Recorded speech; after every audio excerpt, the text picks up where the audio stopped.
নির্বাচনে দেখেছেন না সাদিকের পক্ষে অবস্থান নিয়েছে শেষ পর্যন্ত। নির্বাচনটা শেষ হওয়ার পরে আজকে 4-5 দিন হলো সাদিক কায়েম এখন পর্যন্ত 1 মিনিট সময় পায়নি আমার একটা কল দিতে। এখন আমার এই ভিডিওটা দেখার পরে হয়তো শিবিরের জামাতে অনেকে তাকে হয়তো বলতে পারেন যে তুমি ইলিয়াসকে একটা কল দিতে পারতা, কিন্তু এই পৃথিবীতে যতদিন বেঁচে থাকবো তার সাথে আমার জীবনে কোনোদিন কথা হবে না।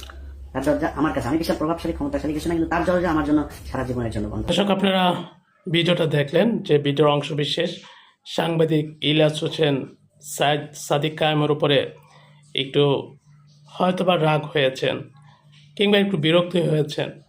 কারণ যখন আমাদের ভিপি নির্বাচিত হয়, নির্বাচনটা হওয়ার আগে আমরা সাংবাদিক ইলিয়াসের যে বিভিন্ন ভিডিও অথবা যে সোশ্যাল মিডিয়ার যে স্ট্যাটাসগুলো আছিল, প্রথমে আমরা দেখছিলাম যে তিনি 2 দলের পক্ষেই নিয়েছিলেন। তিনি বলেছিলেন যে সাদিক কায়েম জিতুক, মানে শিবির জিতুক অথবা ছাত্রদল জিতুক, তার কোনো সমস্যা নেই, বা তিনি এটাতে অখুশি না। কিন্তু পরবর্তীতে যখন ছাত্রদলের নেতাকর্মীরা যখন পাকিস্তানি, রাজাকার, আলবদর এইসব স্লোগান দেওয়া শুরু করলো, তখনই কিন্তু সাংবাদিক ইলিয়াস ছাত্রদলের উপর বিরক্ত হয়ে গেলেন। বিরক্ত হওয়ার পরে তিনি একটা ভিডিও করলেন। সেই ভিডিওতে তিনি তার যারা শুভাকাঙ্ক্ষী আছে কিংবা তার ভিডিও যারা দেখে কিংবা তাকে যারা ফলো করে, তিনি সেখানে বলছিলেন যে ছাত্রদল বর্তমানে আওয়ামী লীগ স্টাইলে কিংবা ছাত্রলীগ স্টাইলে তারা তাদের প্রচারণা শুরু করছে কিংবা তাদের দলীয় কার্যক্রম শুরু করছে।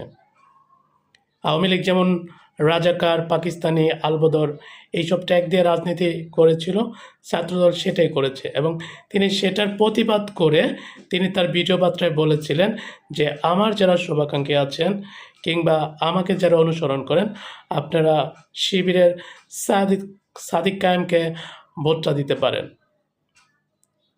তো তিনি বলেন যে আমি সরাসরি সাদিক কায়েমকে সাপোর্ট করলাম। তো তার প্রেক্ষিতে আমরা যখন দেখলাম যে নির্বাচন হইল ডাকসুর, আমরা দেখলাম যে সাদিক কায়েম বিপুল ভোটে বিপি হলেন। বিপি হওয়ার পরে সাংবাদিক ইলিয়াস হোসেন আরেকটা ভিডিও পাবলিশ করেন। এই ভিডিওর অংশ ছিল এটা, যে তিনি আক্ষেপ করে বলেছিলেন সাদিক কায়েম বিপি হইল, অথচ আমাকে একটা ফোন করেও সে ধন্যবাদ দিল না কিংবা আমাকে একবার ফোন করেছে জানাইল না। ঠিক আছে, তো আমার সাথে হয়তো বা তার সাথে আর কখনো দেখা হবে না জীবনেও, আমার দরজা তার জন্য বন্ধ, এরকম একটা আক্ষেপ করে তিনি বলেছিলেন। ঠিক আছে, আপনার ভিডিওতে দেখলেন। তো আসলে এটা সত্যি দুঃখজনক, কারণ হয়তোবা সাংবাদিক ইলিয়াস কষ্ট পেয়েছেন। তিনি হয়তোবা এক্সপেক্ট করেছিলেন, যেহেতু তিনি সরাসরি তার ভিডিওতে এবং ফেসবুক যে স্ট্যাটাসগুলো আছে সেগুলোতে তিনি সরাসরি শিবিরের পক্ষে নিয়েছিলেন পরবর্তীতে। তো শিবিরের যারা নির্বাচিত হয়েছিল তাদের অন্তত তাকে একটা ফোন করে ধন্যবাদ দেওয়া উচিত ছিল, কিন্তু হয়তোবা তারা নানা কারণে দিতে পারে না, অথবা ইচ্ছা করে হোক অনিচ্ছা কারণে হোক সেটা তারা দিতে পারে নাই। ঠিক আছে, তো এটা করা উচিত ছিল। আসলে তিনি কষ্ট পেয়েছেন, কষ্ট যদি না পাইতেন তাহলে তো তিনি আর এই ধরনের কথাবার্তা বলতেন না। ঠিক আছে, তো সত্যি যখন আপনি কাউকে সমর্থন করবেন, আপনি যখন কারো পক্ষ হয়ে কাজ করবেন, তখন আপনার কাছ থেকে যদি কোনো আর্থিক চাপ আর কোনো একটা সম্পর্ক না থাকে, ঠিক আছে, তখন কিন্তু তিনি সেক্ষেত্রে একটা অন্তত ধন্যবাদ পাওয়ার একটা আশা রাখে। তো সাদিক কায়েম চাইলেই একটা ধন্যবাদ মানে দিয়ে একটা ভিডিও বার্তা তৈরি করতে পারতেন যে আমাকে তারা সমর্থন করছেন দেশ বিদেশ থেকে।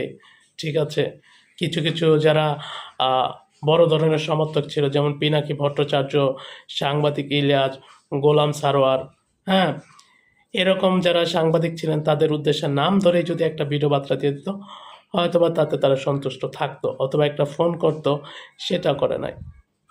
তাই যাক, আসলে কোনো মানুষ যদি তার উপকার করে তার প্রতিদানটা দেওয়া উচিত বলে আমি মনে করি।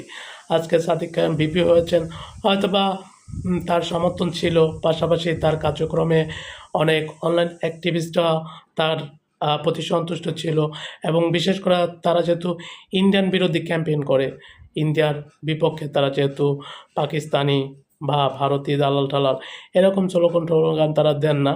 তারা যেহেতু তাদের যে নির্বাচন প্রচারণা ছিল এটা বাংলাদেশপন্থী তারা দাবি করে। যদিও শিবির নিয়ে নানা রকম সমালোচনা আছে, তো তারপরে তারা যেহেতু দাবি করে, সেক্ষেত্রে যারা তাদের পক্ষে কাজ করেছিল তাদের অন্তত ধন্যবাদটা দেওয়া উচিত ছিল। তো এই জন্য আসলে সাংবাদিক ইলিয়াস অনেকটা আক্ষেপ করে বলেছিলেন যে হয়তোবা সাদিক খানের সাথে আমার জীবনে কোনোদিন দেখা হবে না, আমার দরজা তার জন্য বন্ধ। তো দর্শক, আপনারা আপনাদের গুরুত্বপূর্ণ মতামত এই সম্পর্কে জানিয়ে দেবেন। ভালো থাকবেন। আল্লাহ হাফেজ। আসসালামু আলাইকুম।